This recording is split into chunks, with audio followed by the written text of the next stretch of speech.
A user journey map is a visualization of the process that a person goes through in order to accomplish a goal tied to a specific business or product. It's used for understanding and addressing user needs and pain points. And that's from the Nielsen-Norman group, right? And so what do we see here? Visualization. Designers, creators in this room, you probably like that idea of a visualization. It's, at least by this definition, the process that a person, and it's a fictional person, but it does focus on one particular type of person, what do they go through in order to accomplish a goal tied to a specific business or product. That's a little bit different from some similar exercises which might have broader scopes, right?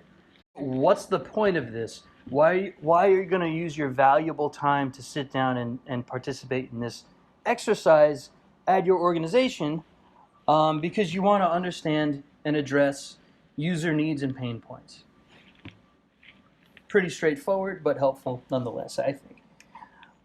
Let's define some related UX activities. So first of all, I'm using the term user journey map tonight. Customer journey map is a close, very, very similar. Of course, we work in enterprise software here. Sometimes your customer is a different group of people or a different person than your user. So, for example, if you're using something at work that you didn't purchase yourself, you're not really the customer, so that's just the one thing to keep in mind. Apart from that, customer journey map, user journey map, same thing. And here's, again, borrowing from the Nielsen-Norman group. Here's an example. We've got, now I don't know about these silly persona names, Jumping Jamie, fine. But we've got sort of a person defined, a persona defined, then we've got a scenario, and notice how they're included with this visualization that you're preparing. I've seen them without that, but then you're missing sort of the intro. And you want to share this to a wide variety of people within your org. So you want to include all these little bits and pieces so that somebody can pick it up. It's just like a half an hour episode of television. You don't want them to be stranded in the middle of a story and not know what's going on. We include the expectations here. And then just what I want to show here, I'm not going to read through all these things, but you see what's going on here in this sort of central aqua area. You've got key points in the timeline, right? And then you've got your wavy line. These are your sort of emotional peaks and valleys.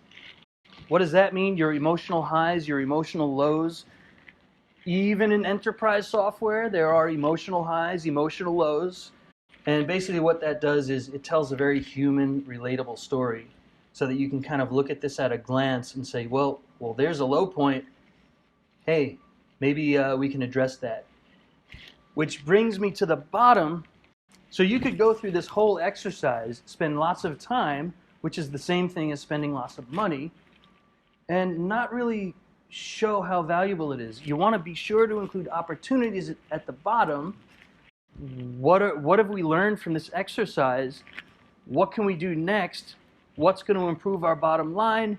And also, at least for Nielsen-Norman Group, they include the internal ownership and the metrics. If you can figure out who owns these different parts within your org, who can address these issues, all the better.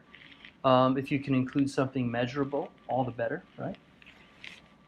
What are some of these other terms? An experience map.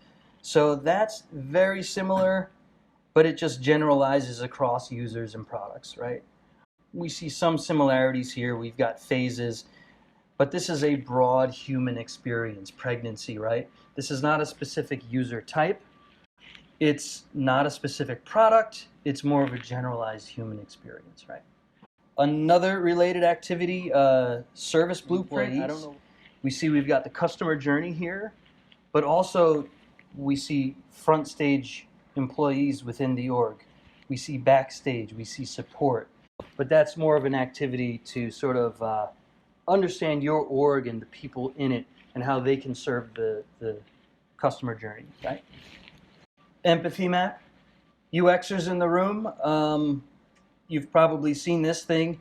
this silly looking thing, this is a way of kind of getting into the user's head and just kind of, you go through this exercise to understand what people think, what they feel, what makes them feel successful, what makes them feel like they're failing. It's kind of a really specific exercise to understand your user. And then a persona. Some people will say that personas are sort of a contested thing in UX. Sometimes they get misinterpreted or misused. So that's, I think, a current debate in the UX field. However, I still believe when used right, personas are very useful. Here's an example. These are some personas I was working on at a previous company. Really what you want to do here is create the average user, understand their pain points, and it puts a face on this user, whereas otherwise people might start to design for themselves, right? Design for their own needs instead of the needs of the user. So these are related terms, but tonight, again, we're talking about journey maps. I'll wrap this section up by quoting Adam Richardson from Frog Design. A customer journey map is a very simple idea, a diagram that illustrates the steps your customers go through in engaging with your company, whether it be a product, an online experience, retail experience, or service, or any combination. The more touch points you have, the more complicated but necessary such a map becomes. Sometimes customer journey maps are cradle to grave, looking at the entire arc of engagement, right?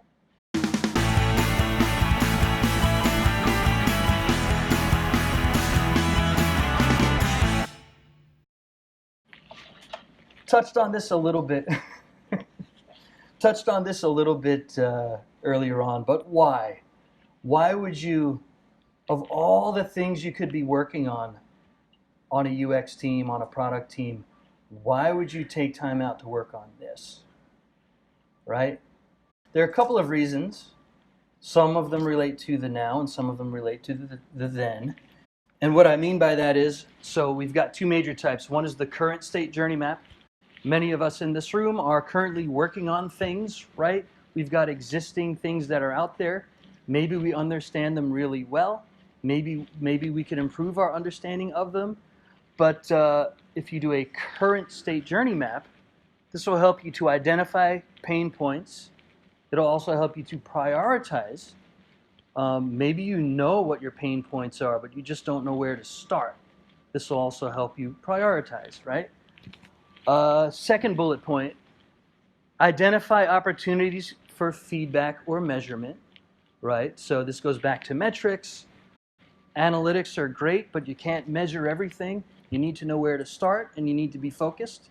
So hopefully exercises like this can help you know what to measure.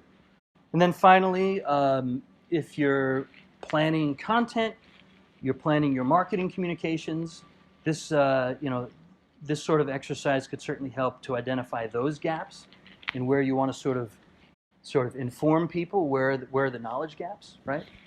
And I'm sure you could think of additional benefits to an exercise like this. But what about the future?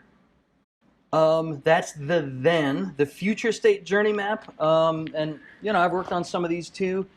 You're creating something completely brand new. You still want to share the vision for your strategy. And even if it's completely brand new, hopefully you're basing it on some competitors or some similar experiences out there, and you can base your journey map on that sort of information, right? And also to plan the rollout of the future product or service, right? And now we're going to talk about the reasons why journey maps succeed, okay?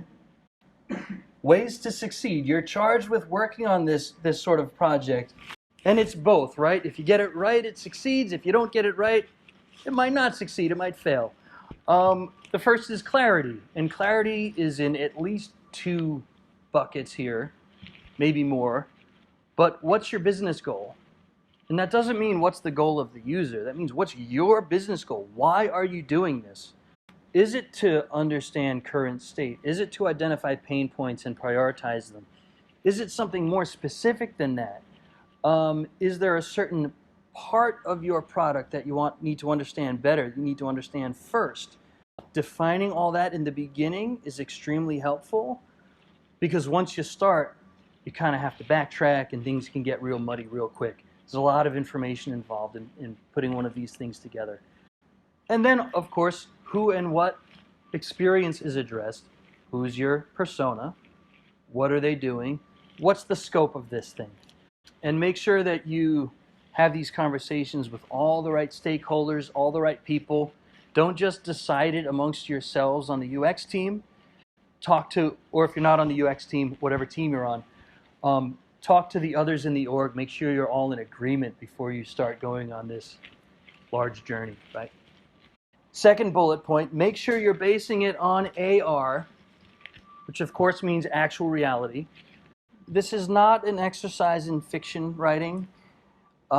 This is an exercise in researching, competitor research, interviews, diary studies. If you're not sure what those things mean, you can Google them or you can ask me later. Analytics, any way that you can triangulate the truth, get some information, do it. It's not always easy to do that, but it's a lot easier than it used to be. You can do online surveys now for free. You couldn't do that a number of years ago. So take advantage of what's available to you now.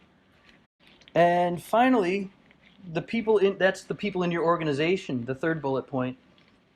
They need to trust it so that way they can actually use it.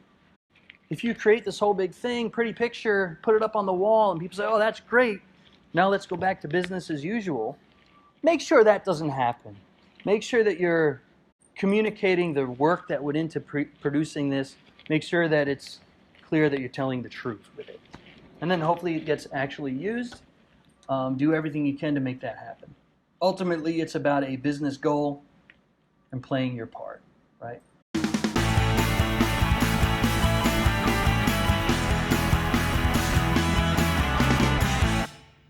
Your journey map, and this is from Andrea Popescu on UX Collective, and some of this is repetitive, but you want your key user segment, you want your scenario, you want your timeline with key phrases, you want to show those peaks and valleys of the emotional process, you want to show touch points between the user and the product, and you want to show channels of communication. Getting this back on the board, Nielsen-Norman Group, they divide this into 3 zones, they call it. Zone A is kind of, they're calling it the lens. This is the setting up. This is the context. Zone B is the real meat of the sandwich. This is really the experience. And then Zone C is what do we do with this knowledge, essentially, right? And Nielsen-Norman Group conducted a study of actual people in the field, and they said, when did your journey maps succeed? When did they fail? And they picked up on patterns. And the biggest takeaway that they took was that if you're not including opportunities at the bottom, if you're skipping Zone C and you're just leaving it to the viewer to figure out what to do next, it's much more likely for it to fail.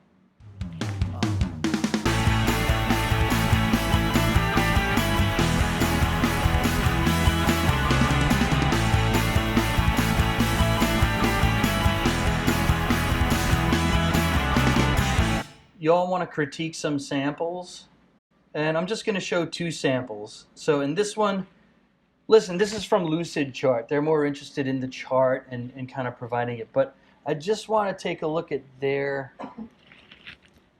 probably intentionally simplified user journey map. And based on what was talked about, does anybody want to call out something they like, something they don't like? Missing opportunities? Yep. Big one. Expectations. Have any expectations for how easy the process would be? So you're saying, okay, there is an expectations section, but the expectations maybe aren't really relevant to anything. There's nothing in those expectations that might help the movie theater to improve the process. With the exception of good seat, maybe this process could help that. I don't know. Yeah, it's a really good point. Yes? Not really about the format or strange she's not to ask her friend, but she knows. So it's leaving out a key human element. What he said was, it's strange that she's not going to ask her friend what kind of movie she wants to see. Isn't that a key social element of this? So then you're right. You start to wonder, did they really sit down with people to talk this through, or did they kind of just make it up? And I think they probably did just make it up for the purposes of this, but it's a good point. Maybe we should move on to a real one. And this one, apologies, the type is a little bit smaller. This one I found super interesting. So Roos Vorend wrote about this on UX Collective, and she started with two separate users. It's the mother and the father, and ended up combining them into this. You've got your hopeful emotions, you got your strained emotions, you've got your problems sort of called out in red, but then you've also got some, various touch points, and then you've got your phases, which are very super familiar. Then you've got opportunities, but then you've got information needs, so they're kind of called out separately. Hopefully this points out that actually journey maps can be different from each other, and you can combine them in ways that make the most sense to your org. I don't know, you want to get critical? Is there anything here that you would change? Anything that you like that you want to call out? It looks very detailed. She said it definitely looks very detailed. I don't understand the hopeful and strained and how that's organized. You don't understand the hopeful and strained and how it's organized on the chart. That's a good point. So in other words, you've got this hopeful top half, strained bottom half, and there's not a fine line between them, so why the line? I see your point.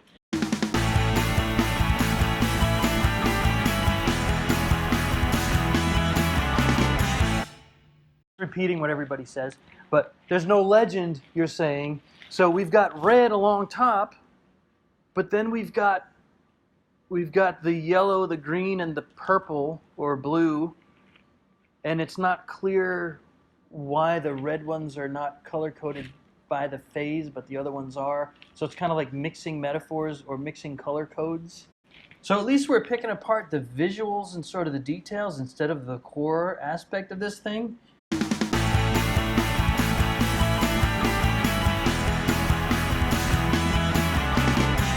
This is actually tracking the journey prior to when they get involved with the app. So that's important. You're starting to understand someone's life and someone's context before they even know they need you.